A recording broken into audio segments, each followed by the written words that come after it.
She humiliated a soldier on a plane. The next day, she read the news and couldn't stop crying. What she did next shocked everyone. The hum of the Dallas-Fort Worth airport was its usual chaotic mess. Announcements droning over the speakers, the rolling of luggage across polished floors, and the impatient sighs of travelers checking their watches. Among them sat Victoria Hayes, impeccably dressed in a tailored Chanel suit and Christian Louboutin heels, sipping her overpriced cappuccino while glancing at her Rolex for the third time in 5 minutes. Her flight to Boston was already delayed by half an hour, and her patience was wearing thin. When the boarding call finally came, Helen breezed past the waiting passengers with the effortless ease of someone used to first-class privileges. She didn't just expect comfort, she demanded it. Settling into her window seat, she let out a satisfied sigh, ready for a peaceful flight. Then she saw him. A man in military fatigues was making his way toward her row, a worn duffel slung over his shoulder. Helen's lips pressed into a thin line. Another soldier, probably expecting admiration and special treatment just for wearing a uniform. She'd seen it too many times before. The hero worship, the discounts, the thank you for your service nonsense. As he stopped beside her, she barely looked up. "Excuse me, ma'am," he said politely. "I believe I'm in 2B. Helen exhaled through her nose, already annoyed. "I suppose you got some kind of military discount for the seat?" she asked, her voice dripping with disdain. The soldier, whose name tag read Walker S., didn't react. "No, ma'am. Full fare." Helen arched a skeptical brow. "Really? Usually, your kind expects everything handed to them on a silver platter. Special treatment wherever you go." A flicker of something crossed his face, but his voice remained steady. "I assure you, ma'am, I'm not expecting anything." "Oh, please," Helen scoffed, turning back to her phone. "I see it all the time. Everyone bending over backward for you people. Like wearing a uniform makes you some kind of saint." The woman across the aisle shot her a sharp look, but Helen ignored it. Walker, however, said nothing. He simply reached into his jacket pocket and pulled out a small, worn photograph, staring at it with an intensity that irritated Helen even more. "What's that?" she sneered. "A propaganda photo with some foreign children." His fingers tightened around the edges of the picture, but he didn't rise to the bait. "No, ma'am. This is my daughter, Lily. She's 6. Helen rolled her eyes. "Oh, how convenient. Playing the family man card now. Let me guess, you're on some noble mission to save the world while leaving her behind." Walker exhaled slowly, slipping the photo back into his pocket. "Actually, I'm heading to Boston Children's Hospital," he said quietly. "Sarah has leukemia." Helen let out an exaggerated sigh. "Of course she does. And let me guess, you're hoping someone overhears and starts a GoFundMe for you. That's how it works these days, isn't it? Military families playing the sympathy card." The air around them grew thick with tension. The woman across the aisle gasped audibly, while another passenger turned to glare at Helen. Walker didn't even flinch. "Ma'am," he said, his voice softer now, "I understand you have strong feelings about the military, but my daughter's condition is real, and it's serious. The treatment she needs is experimental. That's why we're going to Boston." Helen's gaze flicked to the faint scar running along his jaw, disappearing beneath his collar. Probably some training accident, she thought dismissively. She'd read about how much money was wasted on unnecessary military exercises. As the flight attendant rolled by with the drink cart, she paused with a warm smile. "Thank you for your service," she said, offering Walker a complimentary drink. Helen smirked. "See, special treatment. Just like I said." Walker shook his head. "No, thank you. Just water, please. And I'll pay for it." Helen scoffed but said nothing. The 4-hour flight passed in tense silence. Helen buried herself in work documents, occasionally sneaking glances at the soldier beside her. He kept checking his phone whenever it was allowed, his jaw tightening each time. He looked exhausted, his posture stiff, his hand shaking slightly when he reached for his water. During a bout of turbulence, Walker winced noticeably as the plane jerked. His sleeve rode up slightly, revealing deep scarring along his wrist. Helen, unable to help herself, smirked. "Combat injury?" she asked, more sarcastic than curious. His gaze didn't waver. IED in Kandahar. 2 years ago. Lost 3 members of my unit that day. Helen shrugged. Well, that's what happens when you sign up to play war. For the first time, Walker turned to face her fully. His eyes dark, heavy with something she couldn't place, locked onto hers.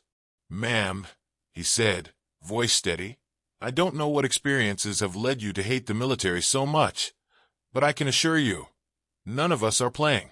For a brief moment, Helen felt something stir inside her, but she pushed it down. By the time they landed at JFK International, she deliberately took her time gathering her things, hoping to avoid walking beside him through the terminal. As she made her way to baggage claim, she overheard his strained voice on the phone. Yes, I'm here. No, the last treatment didn't. Please, just keep her comfortable until I get there. I know visiting hours are almost over, but I'm her father. Helen shook her head, convinced it was all an act. She pushed the encounter from her mind as she stepped outside to hail a taxi, her thoughts already shifting to the pharmaceutical conference she was attending. But that night everything changed. Alone in her luxury hotel suite at the Four Seasons, she scrolled through her phone absent-mindedly. A shared post from a Boston news station caught her eye. The headline made her freeze, her wine glass nearly slipping from her fingers. Local hero.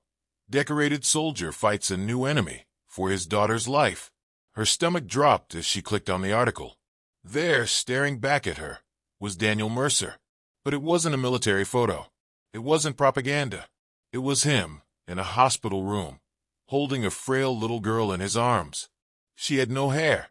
Tubes surrounded her tiny frame. But despite it all, she was smiling. Helen's hands trembled as she read.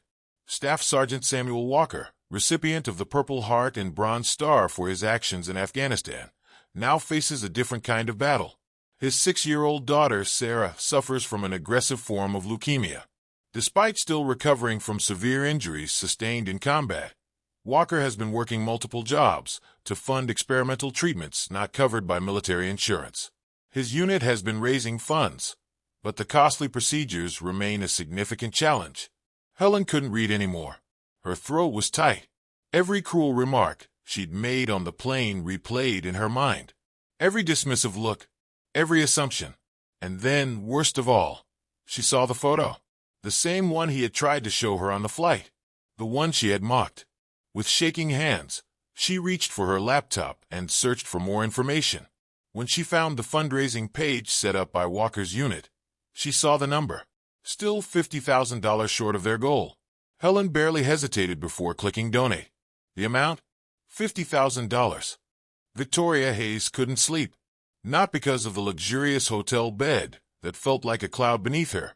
Not because of the Boston skyline twinkling just beyond her suite's massive window. And not even because of the pharmaceutical conference she had to attend in the morning. No, it was because every time she closed her eyes, she saw that little girl's face.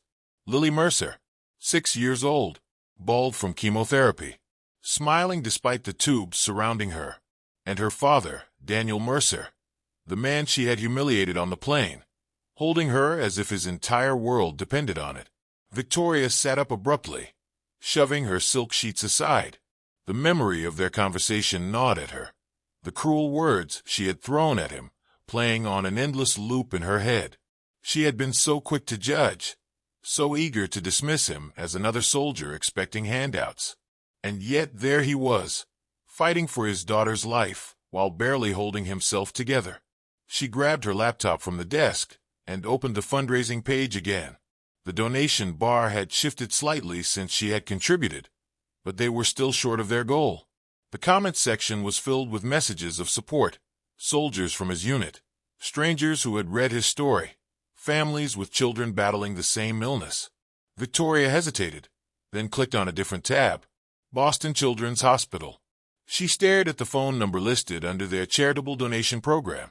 Her fingers hovered over the dial pad before she clenched them into a fist. Why was she doing this? Why did she care? She already knew the answer. Guilt.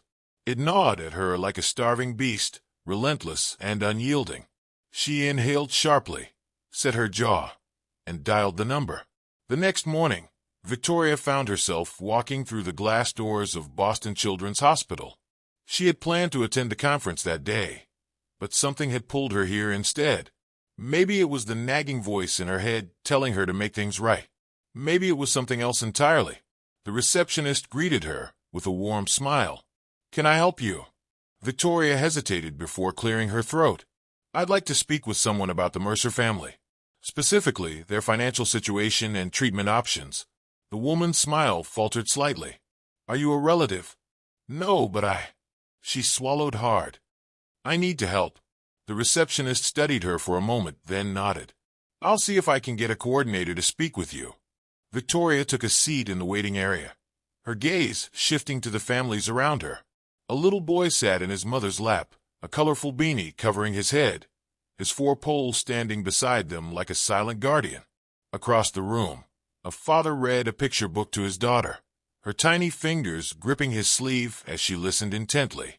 She felt like an outsider, an intruder in a world she didn't understand. "Miss Hayes." She looked up. A woman in a Navy hospital uniform stood before her, a badge clipped to her shirt that read Lisa Martin, Patient Services Coordinator. "Come with me." Victoria followed her down a long hallway, past murals of rainbows and animals, meant to make the place feel less like a hospital and more like a haven.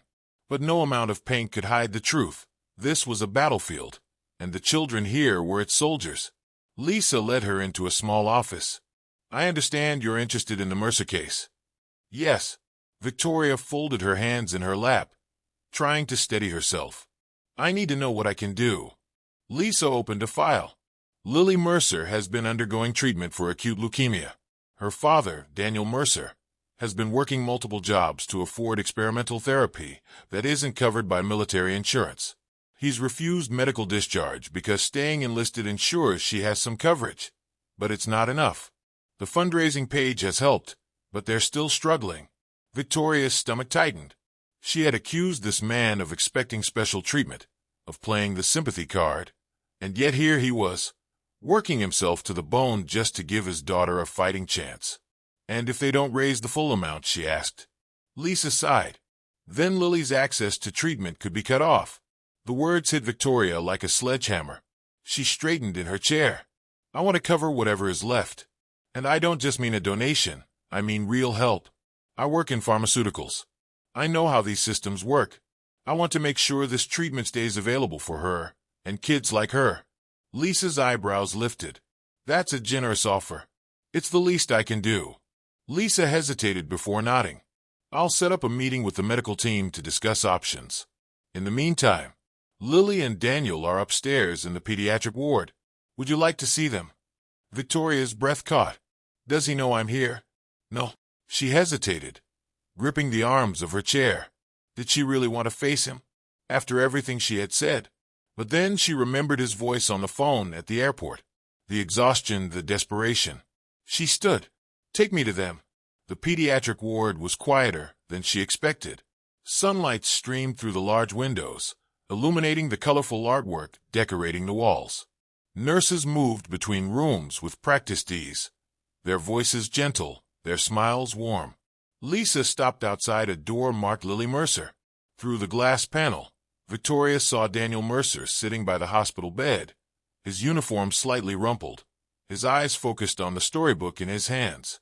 The little girl beside him, frail but beaming, listened intently, her tiny fingers tracing the illustrations. Victoria's throat tightened. Lisa knocked lightly before opening the door. "Sergeant Mercer, you have a visitor." Daniel looked up. The moment his gaze landed on Victoria, his expression shifted from curiosity to disbelief. Victoria took a tentative step inside, her pulse hammering. "Mr. Mercer." She faltered. She had spent years perfecting boardroom speeches, negotiating million-dollar deals, but now, standing in front of this man, she couldn't find the words. Daniel stood slowly, his eyes narrowing. "You." Lily blinked up at her. "Daddy? Who is she?" Victoria swallowed hard, forcing herself to meet Daniel's gaze. "I was on your flight. From Dallas." Recognition flickered in his eyes. And then something colder. "I remember." Lily tilted her head. You're the lady from Daddy's plane. Victoria forced a small smile. Yes. Did you come to say sorry? The little girl asked, completely unaware of the tension thickening the air.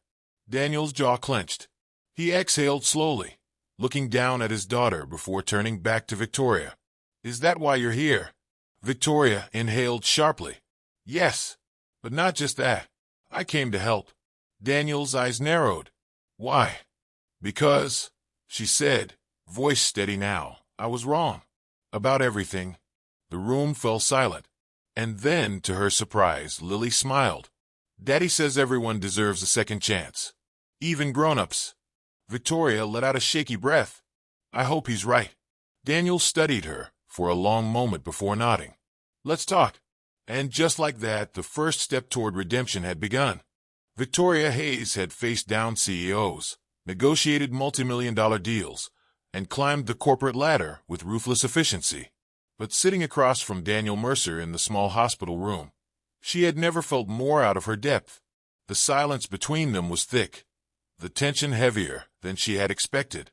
Lily was asleep now, curled up under a thin hospital blanket, her tiny hand still gripping the stuffed unicorn Daniel had placed beside her. Her frail frame made Victoria's heart twist in ways she wasn't prepared for. Daniel finally spoke, his voice quiet but sharp. I don't know why you're really here, but I don't have the time or energy to entertain whatever guilt trip brought you. Victoria swallowed hard. She deserved that. I know I was awful to you on the plane. I can't take back what I said, but I can make this right. He scoffed. Make this right? And how exactly do you plan to do that? Because words won't change a damn thing. Victoria sat up straighter. No, but actions will. I've already donated to Lily's fundraiser. But that's not enough. I work in pharmaceuticals, and I know how hard it is to get access to experimental treatments.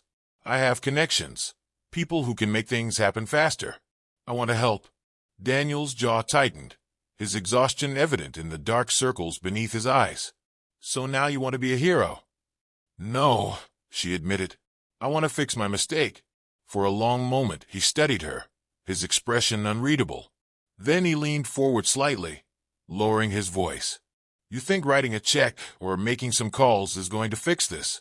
You think that'll erase the look on my daughter's face when I have to tell her we might not be able to afford her next round of treatment? That some corporate decision made by people who don't give a damn will decide whether she gets to live. Victoria flinched at the rawness in his voice. She had spent her career treating healthcare as business, numbers, profit margins, risks. But sitting here, staring into the face of a father on the edge of desperation, it became painfully clear. To him, this wasn't business. It was survival. I can't undo what's been done, she said softly. But I can try to make sure Lily gets what she needs. If you'll let me.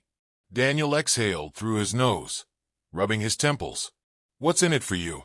She hesitated, then admitted, redemption. Something shifted in his expression, just for a second. But then he shook his head. I don't trust you. I wouldn't trust me either, she said honestly. But trust isn't necessary. Just let me help. A long silence stretched between them. Then, finally, Daniel nodded barely, but it was enough. Victoria left the hospital with a fire in her chest. The same ruthless determination that had made her a force in the corporate world was now directed at something far more important. She spent the next 48 hours making calls, leveraging contacts, and using every ounce of influence she had. By the end of the second day, she had secured something that should have been impossible, a direct line to the lead researcher overseeing Lily's treatment study. Lisa, the patient services coordinator, called her as soon as the news broke. I don't know how you did it, but Dr. Patel has agreed to see Lily's case personally. This is huge. Victoria exhaled in relief. It's a start. More than that. It means she won't be stuck on a waiting list. It means she has a shot. The weight of it settled on Victoria's shoulders. This wasn't just about clearing her conscience anymore. It was about making sure Lily lived. She returned to the hospital that evening. When she stepped into Lily's room, she was surprised to see Daniel already there, his arms crossed as he watched her carefully. Lisa told me what you did, he said. I don't know how, but thank you. Victoria nodded. I said I'd help. I meant it. Lily, now awake, blinked sleepily up at her. Are you my fairy godmother now? Victoria actually laughed, something she hadn't done in days. Maybe just for today. Lily beamed. Then can you bring me a castle next time? Victoria knelt beside the bed. How about something even better? The little girl's eyes widened. Better than a castle? She reached into her bag and pulled out a signed copy of a new children's book, one written by Lily's favorite author, someone Victoria had called in a favor with. How about a bedtime story, picked just for you? Lily gasped, clutching the book to her chest. This is the best gift ever. Daniel, watching from the corner, ran a hand through his hair. You don't stop, do you? Victoria met his gaze. Not when something's worth fighting for. For the first time, his expression softened. Then I guess I owe you an apology. No, she said firmly. You don't owe me anything. I owed you. And I owed her. Lily yawned, snuggling into her pillows. Can you stay and read it with me? Victoria hesitated, then looked at Daniel. He gave her a small, almost imperceptible nod. So she sat down beside Lily's bed, opened the book, and began to read. And for the first time in a long time, Victoria Hayes felt like she was exactly where she was supposed to be. Victoria Hayes had thought securing Lily's access to treatment would be the hardest part. She was wrong. The real battle was just beginning. It started with a call from Lisa, the patient coordinator. We have a problem. The hospital board is hesitating on final approval for Lily's treatment. Victoria sat up straighter in her hotel room. Why? I thought we had this locked in. Lisa hesitated. They're citing policy issues. Red tape. The usual bureaucracy. Victoria clenched her jaw. She had spent her career cutting through bureaucratic nonsense, and she wasn't about to stop now. Who do I need to talk to? An hour later, she was in a sleek conference room deep within the hospital's administrative offices, sitting across from a panel of executives who looked more concerned with liability than saving lives. Ms. Hayes, we appreciate your advocacy for the Mercer family, said Dr. Leland, a middle-aged man with an air of practiced indifference. But fast-tracking treatment in this way sets a precedent. If we approve this case outside of standard procedures, others will expect the same. Victoria's blood boiled. You mean families who are desperate for their children to live? God forbid you have to do your jobs and actually help them. A woman in a navy suit, one of the financial directors, pursed her lips. It's not that simple. There are funding concerns, liability risks. Victoria leaned forward, voice low and dangerous. Lily Mercer doesn't have time for your paperwork. I know exactly how much money flows through this hospital. If this was a donor's kid, you'd have cleared this in a day. Silence. Uneasy shifting in chairs. Victoria Hayes had always believed power came from control. Control over her career, her image, her future. But now, sitting in the sterile glow of her hotel room, staring at the email that threatened everything she had built, she realized she had never been more out of control in her life. Her phone buzzed. A call from an unknown number. Against her better judgment, she answered. Miss Hayes. This is Robert Linton from Corporate Affairs. We need to talk. Victoria forced her voice into its usual composed tone. Of course. What's on your mind? Your recent activities have raised concerns with the board. Your involvement in the Mercer case, the unauthorized advocacy. It's put the company in an uncomfortable position. Victoria's grip on the phone tightened. Uncomfortable. For helping a sick child get the treatment she needs. It's not about that, Linton said smoothly. It's about optics. The company doesn't take sides in individual cases. We cannot appear to favor one family over others. We have policies for a reason. Policies that let children die because they don't have the right connections. There was a pause. Then, you need to distance yourself from this case. Effective immediately. Otherwise, the board will have to reconsider your future with the company. Victoria closed her eyes. She had worked her whole life for this position. Sacrificed personal relationships, time, everything. And now she was being told to walk away from the first thing that had ever truly mattered? She took a deep breath. I appreciate the call, Mr. Linton. I'll have my decision by the end of the day. She hung up before he could respond. The next morning, she walked into Lily's hospital room as if nothing had changed. But Daniel could tell. He always could. "Something's wrong," he said as she set a small bouquet of flowers beside Lily's bed. Victoria hesitated, then let out a slow breath. "My company wants me to back off. They're threatening my position." Daniel's expression darkened. "Of course they are. You're rocking the boat." "I don't care about the boat," she muttered. "I care about Lily." He studied her for a long moment. "So what are you going to do?" Victoria met his gaze. "I'm going to do what's right, no matter what it costs me." For the first time, something in Daniel's posture eased. He nodded. "Then you're not as heartless as I thought." She smirked. "High praise coming from you." The next few days were a whirlwind. Victoria officially resigned from her position, severing ties with the company she had once built her life around. It should have felt like a loss. Instead, it felt like freedom. With nothing holding her back, she went all in. She expanded the hospital's fund for families in need, rallying corporate sponsors and donors. Her experience in the business world made her a formidable force, one the hospital couldn't ignore. Lily's treatment moved forward, and for the first time, the Mercers didn't have to worry about how they would afford it. One evening, Victoria sat with Lily in the hospital playroom, watching as she carefully arranged plastic teacups. "Miss Victoria," Lily said, adjusting her tiny tiara, "since you don't have your big job anymore, do you want to work for me?" Victoria laughed. "What would I do?" "Be my royal assistant, help other kids like me, and make sure all princesses get their medicine." Victoria swallowed past the lump in her throat. "I'd like that, Lily." Daniel, leaning against the doorway, watched the exchange quietly.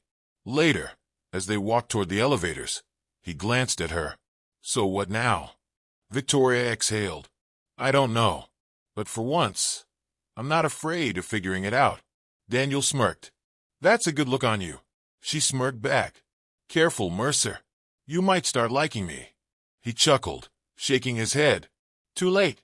As the elevator doors closed, Victoria realized something.